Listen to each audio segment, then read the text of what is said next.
మాజీ TTD board chairman మాజీ MLA Karunakar Reddy గారు నిన్న ప్రెస్ మీట్ మాట్లాడుతూ శ్రీవాణి టికెట్స్కి సంబంధించి ఏదైతే ప్రత్యేక ట్రస్ట్ ఉందో ఆ నిధులతో తెలుగుదేశం పార్టీ కార్యకర్తలకు నాయకులకు వర్కులు ఇచ్చేస్తూ ఉన్నారు, టెంపుల్ అనే విధంగా మాట్లాడడం. ఏదైతే స్వామివారి ఖజానాను జగన్మోహన్ రెడ్డి పరిపాలనలో టీటీడీ చైర్మన్గా వ్యవహరించిన వ్యక్తులు ఎవరైతే ఉన్నారో ఏ విధంగా అక్కడ లూటీ జరిగిందో పుంకాలుగా కథనాలు పత్రికల ద్వారా మీడియా ద్వారా ఇంకా కూడా దానిపైన కమిటీల రిపోర్ట్లు కానీ దానిపైన ఇంకా చర్చ జరుగుతుంది. ఇలాంటి సందర్భంలో తెలుగుదేశం పార్టీ ముఖ్యమంత్రి నారా చంద్రబాబు నాయుడు గారి పైన ఏదైతే కరుణాకర్ రెడ్డి చేసిన విమర్శలు ఏవైతే ఉన్నాయో అవన్నీ కూడా సత్యదూరమనే చెబుతూ ఖండిస్తూ ఉన్నాం. ఏ విధంగా రాష్ట్ర వ్యాప్తంగా జగన్మోహన్ రెడ్డి వర్కులకు సంబంధించి 5 సంవత్సరాల కాలంలో రాష్ట్ర ఖజానాను ఏ విధంగా తన సొంత ఇంటి ఖజానాగా మార్చుకొని ఏ విధంగా లూటీలు చేశారో అన్ని డిపార్ట్మెంట్లో కూడా ఏ విధంగా ప్రజాధనాన్ని తమ సొంత జోబులు ఎమ్మెల్యేలుగా పనిచేసిన వాళ్ళు కానీ ఎమ్మెల్సీలుగా ఉన్న వ్యక్తులు కానీ మంత్రులుగా పనిచేసిన వాళ్ళు కానీ ట్రస్ట్ బోర్డుల చైర్మన్లుగా వివిధ దేవాలయాలకు వ్యవహరించిన వ్యక్తులు కానీ ఏ విధంగా దోచారో ప్రతి చోట ప్రతి నియోజకవర్గంలో కూడా ప్రజలందరూ ప్రత్యక్షంగా చూశారు కాబట్టి 11 సీట్లకు పరిమితం అయిపోయారు కరుణాకర్ రెడ్డి గారు అని కూడా ఈ సందర్భంగా తెలియజేస్తా ఉన్నాం. చంద్రబాబు నాయుడు గారి పరిపాలన కానీ ఎన్టీ రామారావు గారి పరిపాలనలో కానీ ఎప్పుడు కూడా ప్రజాధనాన్ని రక్షించే కార్యక్రమం, ప్రజాధనాన్ని ఏ విధంగా ప్రజలకు ఉపయోగపడే విధంగా ఎన్నో కార్యక్రమాలు చేసిన ఘనత ఏదైనా ఉందంటే అది ఒక తెలుగుదేశం పార్టీలోనే అని, ప్రభుత్వం హయాంలోనే అని కూడా ఈ సందర్భంగా కూడా తెలియజేస్తాం. ఈరోజు మీరు చెప్పినట్టు ఏదైతే దేవాలయాలకు సంబంధించి మీరు శ్రీవాణి ట్రస్ట్ ద్వారా వచ్చిన నిధులతో ఏ విధంగా అంతకుముందు దేవాలయ పనులన్నీ కూడా ఆఫ్ చేశారని చెప్పారు. ఎక్కడైతే మీరు దేవాలయాల నిర్మాణాలు చేశారో నిర్మాణాలు చేయకుండా ఏ దేవాలయాలకి మీరు నిధులు సొంత ఖజానాకు మళ్లించుకున్నారో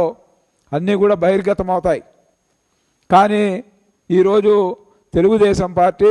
స్పష్టంగా కూడా టీటీడీ బోర్డులో మొన్న దానిపైన చర్చ జరిగింది. దానికి సంబంధించి ఏ విధంగా జవాబుదారీతనంగా ఆ యొక్క నిధుల్ని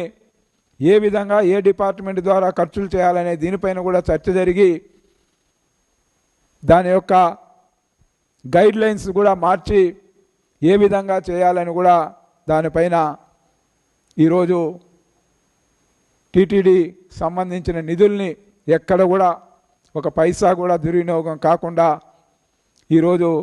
శ్రీవాణి ట్రస్ట్ ద్వారా వచ్చిన నిధుల్ని ఏదైతే దేవాలయాలకు మళ్ళించారో దేవాలయాల కట్టడాలకి వెచ్చిస్తూ ఉన్నారో వాటన్నిటికి కూడా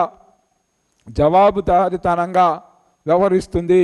టీటీడీ కానీ ఇటు రాష్ట్ర ప్రభుత్వం కానీ అని తెలియజేస్తాను. ఏదైతే దేవాదాయ శాఖకు సంబంధించి ఏదైతే గైడ్లైన్స్ ప్రకారం ఏవైతే ఉన్నాయో ఎక్కడ దేవాలయం కట్టాలి, ఎంత అమౌంట్ దానికి ఖర్చు అవుతుంది, ఏ విధంగా నూతన దేవాలయాలకైతే ఏ విధంగా, అదేవిధంగా రిపేర్లు చేసి ఏదైతే పునర్నిర్మాణ దేవాలయాలకు ఏ విధంగా చేయాలి అనే దానిపైన కూడా ఇంకా కూడా నిర్దిష్టంగా ఒక నివేదిక రావాల్సి ఉంది. దాన్ని బట్టే రేపు ఆ నిధులను కూడా వెచ్చించి ఈ రాష్ట్రంలో హిందూ దేవాలయాల ఉద్ధరణ కోసం కానీ హిందువుల మనోభావాలకు అనుగుణంగా స్వామివారి సొమ్ముని ఖర్చు పెడతాం. కానీ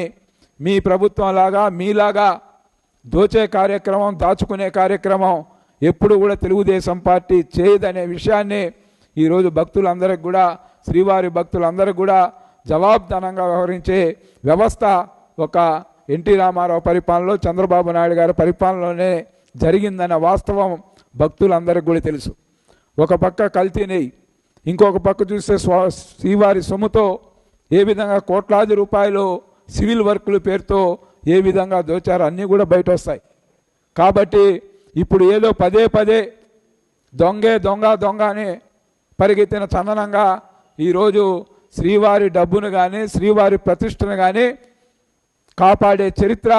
ఒక్క తెలుగుదేశం పార్టీ ఈరోజు ఎన్డీఏ కూటమి భాగస్వామ్యంతో ఈరోజు జవాబుదారీతనంగా ప్రభుత్వం వ్యవహరిస్తుంది, టీటీడీ వ్యవహరిస్తుంది. కానీ మీరు చెప్పినట్టు మీ యొక్క వార్డు స్థాయి కౌన్సిలర్ దగ్గర నుంచి రాష్ట్ర ముఖ్యమంత్రి వరకు ఏ విధంగా టీటీడీ నిధుల్ని దుర్వినియోగం చేశారో అన్నీ కూడా బయట వస్తాయి. ఈరోజు శ్రీవాణి ట్రస్ట్ పేరుతో ఎలాంటి దుర్వినియోగం జరిగే ప్రసక్తే లేదని కూడా ఈ సందర్భంగా కూడా తెలియజేస్తూ, ఎక్కడ టెంపుల్ నిర్మాణం జరిగినా అక్కడ ప్రజలకే కాకుండా భక్తులందరికీ కూడా తెలియజేసే విధంగానే మా యొక్క విధానం ఉంటుంది తప్ప దేవుని సొమ్ముతో ఆటలాడి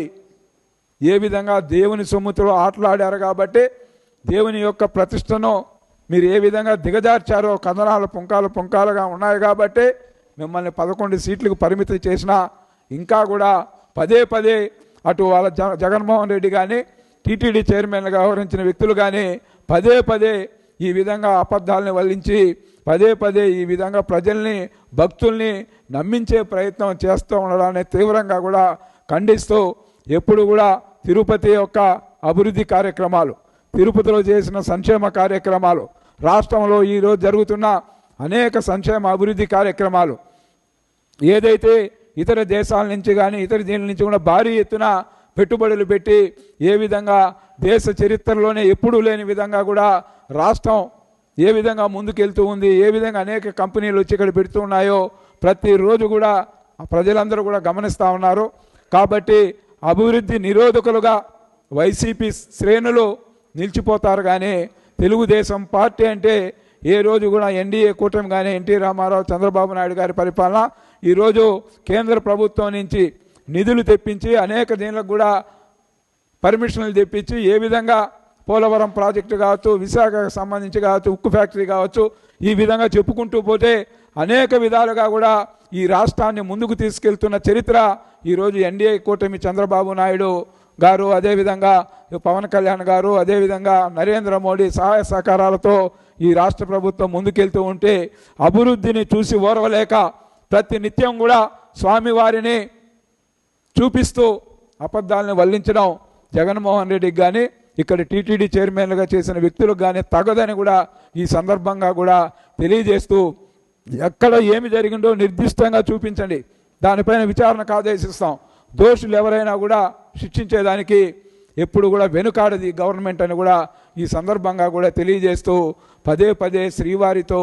ఎవరైతే శ్రీవారిని అప్రతిష్ట దీనికి తీసుకొచ్చే విధంగా ఇక్కడ వ్యవస్థలన్నింటినీ కూడా నాశనం చేశారో, ఏ విధంగా కల్తీ లడ్డుకు కల్తీ నెయ్యికి సంబంధించి ఒకసారి చూసే వాళ్ళ యొక్క ఏదైతే గైడ్లైన్స్ ఉండో ఏవైతే దీని ప్రకారం ఆ యొక్క కండిషన్స్ను కూడా మార్చేసి ఏ విధంగా నెయ్యిని 5 సంవత్సరాల కాలం అక్కడ అమ్మించిన చరిత్ర మీ యొక్క ప్రభుత్వాన్ని. కాబట్టి అన్నీ కూడా బయట వస్తాయి. అన్నిటికి కూడా ఎవరైతే దీంట్లో ఈ కార్యక్రమాలకు పాల్పడ్డారో వాళ్ళందరిపైన కూడా చర్యలు ఉంటాయి, చట్టబద్ధంగా న్యాయబద్ధంగా కూడా ఈ సందర్భంగా కూడా తెలియజేస్తూ, ఇలాంటి అసత్యపు మాటలు అబద్ధపు ప్రచారాలని ఇకనైనా మానాలని ఈరోజు అందరి వైసీపీ నేతలందరికీ కూడా కరుణాకర్ రెడ్డి కావచ్చు, వీళ్ళ యొక్క చైర్మన్లుగా వ్యవహరించిన వ్యక్తులు కావచ్చు, వీళ్ళ ఎమ్మెల్యేలుగా పనిచేసిన వాళ్ళు కావచ్చు, అందరూ కూడా శ్రీవారి ప్రతిష్టను ఇనుమడింపజేసేదానికి కార్యక్రమాలు నిర్వహిస్తే అందరూ కూడా హర్షిస్తాం. లక్షలాది యాత్రికులు ప్రతిరోజు శ్రీవారిని దర్శించుకుంటున్న చరిత్ర మనం చూస్తా ఉన్నాం. అలాంటి శ్రీవారి ప్రతిష్టను అనుమానాస్పదంగా చూసే విధంగా ఏవైతే శ్రీవారి సొమ్మును ఏ విధంగా లూటీ చేశారో వాటన్నిటిని కూడా ఈ పొద్దు విచారణ దశలో ఉండగా ఇలాంటి ప్రకటనలు చేయడం కరెక్ట్ కాదని కూడా కరుణాకర్ రెడ్డికి తెలియజేస్తూ, ఇకనైనా ఇలాంటి అసత్యపు ప్రచారాలను మాని వాస్తవంగా శ్రీవారి ప్రతిష్టను ఏదైనా జరిగి ఉంటే, నిజంగా ఏదైనా జరిగి ఉంటే దాన్ని నిర్దిష్టంగా చూపిస్తే దాన్ని ఏదైనా ఉంటే సరిచేసే అవకాశాలు ఉంటాయి. కానీ మొత్తం కోట్లాది రూపాయలు ఏదో అయిపోతుందనే విధంగా ప్రచారం చేయడం తగదని కూడా ఈ సందర్భంగా కూడా తెలియజేస్తూ, అదేవిధంగా శ్రీవాణి ట్రస్టుకు సంబంధించి టికెట్ల విషయంలో ఆన్లైన్ సంబంధించి ఏదో జరిగిపోయిందనే విధంగా చెప్పడం జరుగుతుంది. కానీ ఆ అడిషనల్ ఈఓ గారు కూడా దానిపైన కూడా జరగలేదు అనే విధంగా ఆయన కూడా ఒక వీడియో కూడా రిలీజ్ చేయడం, ప్రెస్కి రిలీజ్ చేయడం జరిగింది. కాబట్టి ఎక్కడ శ్రీవారి సొమ్ము ఒక్క పైసా ఇదైనా కూడా దానిపైన ఖచ్చితంగా చర్యలు ఉంటాయి మా ప్రభుత్వంలో. అదే మీ ప్రభుత్వం మారిగా కోట్లాది రూపాయలు స్వామివారి ఖజానాను లూటీ చేసిన చరిత్ర వైసీపీదని కూడా ఈ సందర్భంగా కూడా తెలియజేస్తూ